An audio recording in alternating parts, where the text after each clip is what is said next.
National conference से जो जम्मू कश्मीर के अंदर काम किया है उसकी आज भी सराहना मैं करता हूं। ये भी पार्टी हो, अपनी पार्टी हो, ये बीजेपी की बी टीम है। ये सबको पता है कि रातों रात कौन मिलने जाता है, किससे मिलने जाता है, कहां मिलते हैं, कहां मीटिंगें होती हैं। जम्मू प्रोविंस के अंदर अगर एक सीट भी उनको मिल जाए, अल्ताफ बुखारी को, अपनी पार्टी को, उस दिन में से जवाब लेना। और कहीं कहीं क्या लोगों को गुमराह करने की बातें कभी बीजेपी की खिलाफत करते हैं, उन्हीं दिनी हुई रात को बीजेपी के आला अधिकारियों से मिलते हैं, जिनको शहर को शराबों का अड्डा बोला जाता है। जम्मू कश्मीर के अंदर अगर आज कहीं प्रोटेस्ट करने की बारी हो तो लगा दो दफा 144। और रही बात हमारी रियासत, वो भी हमसे छीन ली। रियासत से यूटी बनाई, यूटी से रियासत बनती है, लेकिन आपने रियासत से यूटी बना दी, ये प्रमोशन के बजाय डिमोशन दे दी। हमारी स्टेट वापस देने के लिए बात करें तब भी हमें उठाते हैं, जेलों में भरते हैं। अधिकार तो इधर जो अभी लोग रहे ना, उनको नहीं मिला, उनको नहीं मिल रहा, उनको नहीं अपना हकूक मिला। था महिला का सोच रहे हैं बाहर जाकर अधिकार के लिए। मुझे बताइए, महिला बाहर जाकर जब शादी करेगी तो क्या अधिकार के लिए यहाँ पे शादी करेगी? किस तरीके की बात करते हैं आप लोगों की सोच जो है जम्मू कश्मीर के लोगों की तबाह करने की है, जम्मू कश्मीर को बर्बाद करने की है। कश्मीर में हमेशा मजलूम की आवाज़ वक्तन फवक्तन सनीकांत चिब उठाते रहते हैं, लेकिन बहुत सारे लोगों का ये भी इल्ज़ाम है कि सनीकांत चिब मजलूमों की आवाज़ नहीं उठाते, सिर्फ अपनी टीआरपी के लिए जो है मीडिया के सामने आते हैं। मुझे बताइए, आप मजलूमों की आवाज़ उठाते हो या फिर लीडर बनने के लिए मीडिया के सामने आते हो? टीआरपी चाहिए सिर्फ आपको। मुझे एक चीज़ बताइए, जम्मू कश्मीर के अंदर जितने भी लीडर हैं वो क्या पैदाशी लीडर बन चुके हैं? क्या वो पैदा होते ही लीडर बन चुके हैं वो?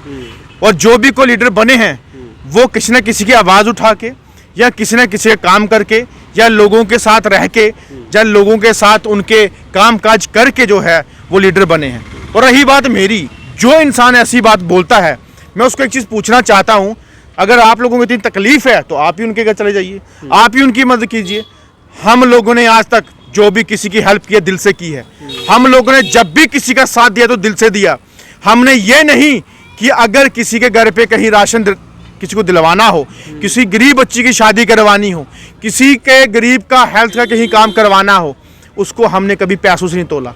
लेकिन यहाँ पे ऐसे लोग हैं जो किसी का हक के लिए, किसी इंसाफ के लिए खड़े होते अगर हैं तो उसकी टांगे कैसे खींची जाती है, ये आज हमें दिख रहा है। और रही बात ऐसे लोगों की, ऐसे लोगों को हम यहाँ से सुनते हैं और यहाँ से उतारते हैं। हम केयर नहीं करते, हम अपना कर्म खुद करते जाएंगे, फल की हम चिंता नहीं करते। और रही बात ऐसे लोगों की, अगर ऐसी टिप्पणियां करेंगे तो ऐसे लोगों की जो हालात है वो इतनी आने वाले दिनों में बदतर होगी और उनको लगता है कि उनकी ही कुर्सी नीचे से जो है वो खिसकती हुई नजर आ रही है। और हमारी वजह से इनको लगता है कि आने वाले टाइम में हम जैसे नौजवान जम्मू कश्मीर के अंदर जो है अपनी आवाज़ को बुलंद करके आएंगे। एलजी साहब कह रहे हैं जम्मू कश्मीर में 5 अगस्त 2019 के बाद सब कुछ ठीक ठाक हो रहा है, सिर्फ कुछ लीडर जो है यहाँ पर लोगों को भड़काने का काम कर रहे हैं। इन्हें जो है हर चीज़ में कमी नजर आती है, जो डेवलपमेंट हो रही है वो ये इनको नजर नहीं आती। देखिए भाई साहब, मुझे बताइए, एलजी साहब को 2019 5 अगस्त के बाद कहते हैं कि बड़े अच्छे काम हो रहे हैं। हाँ, अच्छे काम गिनवाता हूँ मैं आपको आज। अच्छे काम ये हो रहे हैं, जो बहनें हमारी पढ़ाई लिखाई करके नौकरी की तरफ रुख करती थी, घरों पे जो है अपना कामकाज करती थी, आज वो रोडों पे है, प्रदर्शन कर रही हैं। ये अच्छा काम है। हमारे स्थायी कर्मचारी जो बेचारे 24-24 घंटे अपने डिपार्टमेंटों में काम करते हैं और काफ़ी देर से जो है धरने प्रदर्शन पे बैठे हैं और उनके ऊपर शिकंजा कसा जा रहा है कि आपको जो प्रोटेस्ट करेगा उसको जो है अंदर बंद किया जाएगा, उसको नौकरी से निकाल दिया जाएगा। पहली बात, वो स्थायी कर्मचारी तो पहली बात है सर्विस बुक के उनके पास ना होते हुए वो तो कहीं परमानेंट मुलाजिम तो है नहीं। जिस दिन सर्विस बुक उनको देंगे तब जाके वो गवर्नमेंट एम्प्लॉय होंगे। दूसरी बात, हमारे नौजवान, हमारे यूथ पढ़ लिख के जिनको पढ़ाई की तरफ या नौकरी की तरफ रुख होना चाहिए, कईयों को तो फॉर्म भर के भी स्कैम आ रहे हैं, बड़े बड़े स्कैम हो रहे हैं। और यहाँ पे नशा या यहाँ पे क्राइम इतना बढ़ चुका है। ये नया जम्मू कश्मीर जो है, और ये नया 5 अगस्त 19 के बाद जो है नया जम्मू कश्मीर का ये नाम है। प्रोटेस्ट, धरने, अखाड़े जम्मू कश्मीर के अंदर बन चुके। मंदिरों को, शहर को शराबों का अड्डा बोला जाता है। और जम्मू कश्मीर के अंदर अगर आज कहीं प्रोटेस्ट करने की बारी हो तो लगा दो दफा 144। और रही बात हमारी आशा वर्कर, जो बेचारी कोविड में इतना अच्छा काम किया और पहले भी काम करते, गांव-गांव में काम करते, आज भी वो रोडों पे हैं और उनसे भी पार्शलिटी की जाती है। और रही बात हमारी रियासत, वो भी हमसे छीन ली। अरे भैया, कभी हिंदुस्तान के अंदर आपने रियासत से यूटी बनाई, यूटी से रियासत बनती है, लेकिन आपने रियासत मकसद से यूटी बना दी, ये प्रमोशन के बजाय डिमोशन दे दी। ये जो चीजें आप यहाँ पे कर रहे हो, ये अच्छा हो रहा है जम्मू कश्मीर के अंदर। रोजगार के लिए हमारे नौजवान तरस रहे हैं कि कब नौकरियां निकलेंगी। कितने डिपार्टमेंट खाली पड़े, अभी भी उनकी जो रिक्रूटमेंट है वो नहीं निकल रही। हमारी स्टेट वापस देने के लिए बात करें तब भी हमें उठाते हैं, जिलों में भरते हैं। सनिकांत चिब जी, आप हमेशा जो है 370 और 35 की बात करते हैं, लेकिन बीजेपी ये कह रही है कि 370 खत्म होने से यहाँ के महिलाओं को अधिकार मिला। जब वो यहाँ से बाहर किसी स्टेट में शादी करते थे, उन्हें जो है फिर यहाँ पर कोई अधिकार नहीं रहता, यहाँ पर कोई हक नहीं रहता। 370 खत्म होने के बाद उन महिलाओं को भी अधिकार मिल गया। अरे भाई साहब, यहाँ पे अधिकार तो इधर जो अभी लोग रहे ना, उनको नहीं मिला, उनको नहीं मिल रहा, उनको नहीं यहाँ पे हकूक मिला। तो महिला का सोच रहे हैं बाहर जाके अधिकार के लिए।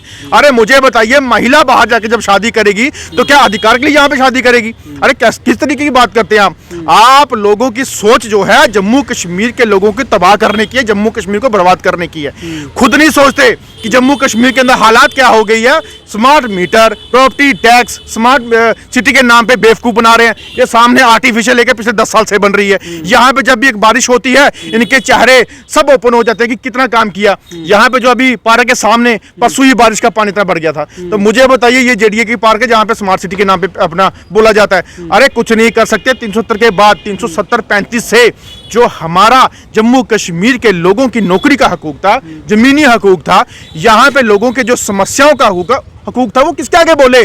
और रही बात सबसे बड़ी इलेक्शन जम्मू कश्मीर के अंदर असेंबली की करवा नहीं रहे, ना नुमाइंदा ना कुछ और है। सिर्फ अपनी मनमानी, अपनी तानाशाही करने के लिए अपने जो है शिकंजे कसे जा रहे हैं और कुछ भी नहीं। अगर ये बहुत सही होते तो बड़े आराम से इलेक्शन करवाते। जब इनको आना होता है किसी न किसी टूर में, तो जब जम्मू कश्मीर शांत, जब इलेक्शन की बात होती है तो जम्मू कश्मीर के अंदर हालत खराब। आप हमेशा जो है कश्मीर के लीडरों की तारीफ करते हैं, आप कह रहे हैं वो अपनी लड़ाई लड़ने के लिए सक्षम है, लेकिन बीजेपी के जनरल सेक्रेटरी हैं जम्मू कश्मीर के सुनील शर्मा जी, उन्होंने कहा कि नेशनल कॉन्फ्रेंस अस्करियत पसंदों के साथ हाथ मिलाती है, इनको जो है अपनी पार्टी का नाम बदलकर नेशनल कॉन्फ्रेंस जो है सेपरेट कॉन्फ्रेंस रखना चाहिए। तो आप क्या कहना चाहेंगे? नहीं, देखिए, जो काबिलियत तारीफ है उसकी तारीफ हम करेंगे, चाहे वो नेशनल कॉन्फ्रेंस के हों, चाहे वो पीडीपी के हों, चाहे वो बीजेपी के हों, चाहे वो कांग्रेस के हों। इसमें पार्टी का कोई, इसमें मैं पर्टिकुलर एक नाम नहीं देना चाहता हूं, लेकिन नेशनल कॉन्फ्रेंस से जो जम्मू कश्मीर के अंदर काम किया है उसकी आज भी सराहना मैं करता हूं।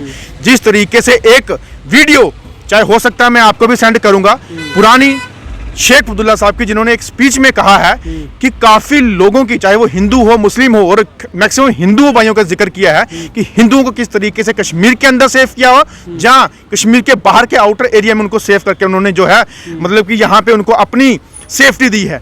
उनकी वीडियो आपके चैनल के माध्यम से मैं आपको चाहता हूं कि वो पॉइंट बताएं लोगों को जिन्होंने उस तकरीर में ये बातें बोली हैं। वो नेशनल कॉन्फ्रेंस, वो शेख अब्दुल्ला जिसने किसानों को अपने हकूक दिए, जिस किसान के पास एक मरला जमीन नहीं थी, उसको खेती करने के लिए, खेती पे उसको नौकर बनाया जाता था, लेकिन उसका हकूक उसको मिला। आज वो किसान अपनी खेती शान से कर सकता है। रही बात नौकरियों की, नेशनल कॉन्फ्रेंस के टाइम पे तमाम नौकरियां लगी, किसी को तकलीफ नहीं थी कि क्या प्रॉब्लम है। और जिस तरीके से आज रोडों पे प्रदर्शन किए जा रहे हैं, तब प्रदर्शन नहीं होते थे, तब इस तरीके से डिमांडें नहीं होती थी। हमारी नौकरियां छीन ली, हमसे जो शिकंजा कस लिया, 144 लगा दी, प्रदर्शन नहीं करने दिया। और प्रेस क्लब के अंदर अभी तक मैं कहता हूं कि ऐसे 144 लंबे टाइम नहीं लगी होती थी, आज वो भी लग गई। कहीं सनिकांत जी नेशनल कॉन्फ्रेंस तो नहीं ज्वाइन करे, इसलिए बार बार जो है नेशनल कॉन्फ्रेंस की तारीफ की जा रही है? नहीं, तारीफ नहीं मैं कह रहा हूँ, तारीफ काबिलियत है। अब पीडीपी के मुफ्ती मोहम्मद सईद जी थे, अच्छा काम करते थे, वो इंडिया के होम मिनिस्टर भी रहे हैं। अब आप ये बोलोगे उसमें जा रहा हूँ, नहीं, ऐसी बात नहीं है। बीजेपी के कुछ नेता अच्छे हैं, चाहे वो सेंटर के हों, चाहे वो स्टेट के हों, जो अच्छे हैं सो अच्छे हैं, मैं उनकी भी तारीफ करूंगा। लेकिन जो गलत कर रहे हैं उनकी तारीफ नहीं, उनकी हम खिलाफत ही करेंगे।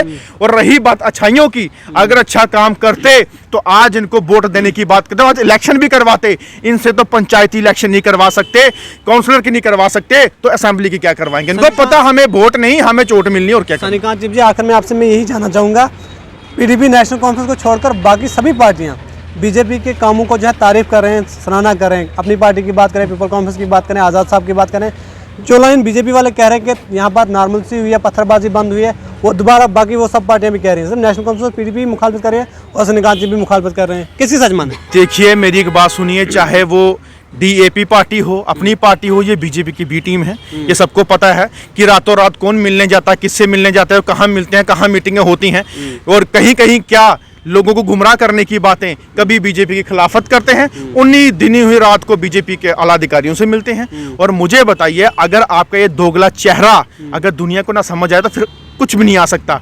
और रही बात उनका साथ देने की, अरे साथ तो हम उनका देंगे जो जनता की सुनेगा, जो जनता के दिलों में बसता है, जो बसता रहेगा, जो उनके काम करेगा, जो हमारे तमाम लोगों की, जितनी भी हमारे जम्मू कश्मीर की जनता है उसके हित के लिए अगर बात करेगा, हम उसका साथ देंगे। और ये जो पार्टियां एक दूसरे के अंदर खिलाफत करती हैं, ये पार्टियां अपने कुर्सी, अपनी सत्ता के लिए अपना खिलाफत करती है, पब्लिक की जनता के लिए नहीं। जिस दिन वो पार्टी पब्लिक की जनता की बात करेगी, तब जाके हम उस पार्टी का हम साथ देंगे, उसकी तारीफ भी हम लेकिन बुखारी साहब तो कह रहे हैं हमें जितनी सीटें कश्मीर से मिली उतनी जम्मू से भी मिल रही हैं। हमने सर्वे करवा दिया, जितना कश्मीर से लोग हमें चाहते हैं उतना जम्मू से भी चाहते हैं। मैं आपके चैनल के माध्यम से आज चैलेंज करता हूं, जम्मू प्रोविंस के अंदर अगर एक सीट भी उनको मिल जाए, अल्ताफ बुखारी को, अपनी पार्टी को, उस दिन में से जवाब लेना। और जो बातें, वो जो जुमले सिर्फ ऊपर से हवाई वो लोगों को दिखाते हैं, वो हवाई जुमले हैं। ग्राउंड लेवल पे इनके पास कुछ नहीं है, और ग्राउंड लेवल पे काम करने के लिए कभी मैदान में नहीं आए तो करेंगे क्या? बड़े बड़े सेमिनार में जाने में, बड़े बड़े फंक्शन अटेंड करने से आप लीडर नहीं बन जाओगे, आपकी पार्टी नहीं जीतेगी। पार्टी के लिए और ये ताने मारते हैं नेशनल कॉन्फ्रेंस को, अरे उन्होंने तो सालों से अपना जो है जम्मू कश्मीर के अंदर लोगों को बनाया भी है, लोगों की किस तरीके से उनको संवारा भी है। अगर गलती भी की है, हम उनकी गलती की भी सराहना करेंगे, लेकिन अच्छाई जो की है हम उसकी भी तारीफ करेंगे। और उनका मुकाबला ये क्या कर सकते हैं? और बीजेपी की बी टीम जो है ये बातें करती है बड़े बड़े, ये ना करें। लोगों को पता चल गया है कश्मीर के अंदर भी, आप सच में बी टीम हो बीजेपी की।